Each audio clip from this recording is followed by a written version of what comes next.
Monsieur le ministre d'État, de la Communication,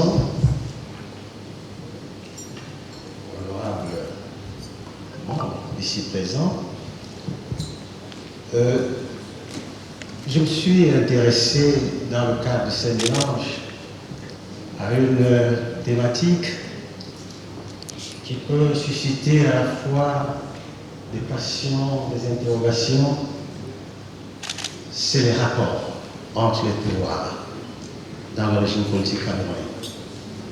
Je voudrais indiquer que dans l'État, il y a le pouvoir, il y a les pouvoirs. Le pouvoir, c'est l'élément constitutif, c'est un élément de définition de l'État, à côté de la population et, n'est-ce pas, du territoire. Les pouvoirs, c'est les organes, c'est les fonctions qui sont exercées ou qui agissent au sein de cet État. Il y a le rapport, il y a les rapports. Le rapport, c'est le lien. Les rapports, c'est l'ensemble des liens. Il y a le régime politique, il y a le système politique. Le régime politique, c'est l'ensemble des règles constitutionnelles régissant des institutions dans un État. Le système politique va au-delà et renvoie à la fois aux règles et au système de valeurs déterminantes qui intègrent les aspects sociologiques et politiques. Il a été question pour moi, et vous le voyez, de questionner les rapports des pouvoirs dans le régime politique camerounais. Le régime politique entendu comme ensemble de règles constitutionnelles. Et peut-être de ce point de vue, nous avons une lecture exceptionnelle qui s'intéresse uniquement aux règles constitutionnelles et qui questionne en filigrane la nature du régime politique camerounais. Lorsqu'on examine attentivement notre constitution, en tout cas celle qui est en vigueur, on peut se rendre compte que les pouvoirs, tels que je les ai définis, ensemble d'organes et de fonctions, que ces pouvoirs se caractérisent par une dualité. Et cette dualité renvoie à deux aspects. Au plan organique, ces rapports sont, je dirais, déséquilibrés.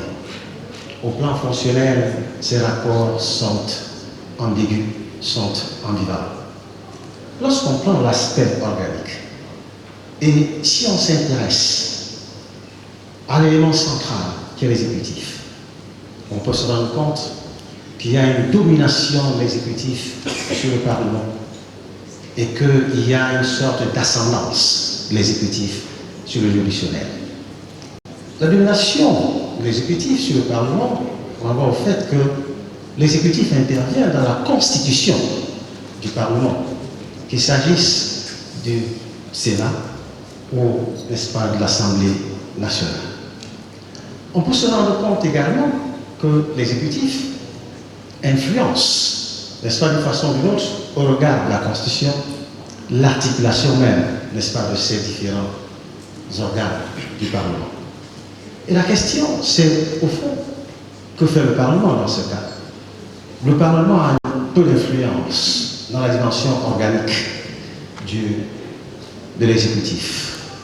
Et ce d'autant plus que le Parlement n'intervient pas. La seule dimension d'intervention du Parlement, c'est que lorsqu'il y a vacance du pouvoir, le président du Sénat assure l'intérim en attendant que de nouvelles élections soient organisées. Dans la relation entre l'exécutif et le juridictionnel, c'est une relation unilatérale, organiquement considérée. Au regard de la Constitution, le président de la République est le garant de l'indépendance du pouvoir judiciaire. C'est-à-dire, il garantit l'indépendance de notre pouvoir. Et cela a un impact, dans ce sens que c'est le président de la République qui préside le Conseil supérieur de la magistrature. Et c'est lui qui nomme au niveau de la magistrature. Et quand entendu que ce Conseil supérieur émet des avis, et le président prend le décret de nomination. Et qui plus est, tous les magistrats, qu'ils soient du siège ou du parquet, sont nommés par le président de la République. Vous voyez, il y a là, me semble-t-il, une ascendance évidente du président de la République, n'est-ce pas, sur l'organe juridictionnel. Cette prééminence de l'exécutif peut être considérée à la fois comme une exception, comme également aussi une règle, en ce sens que dans certains pays, notamment du type présidentiel, on n'a pas une telle influence. Mais dans d'autres, de type parlementaire, on peut sentir une telle influence.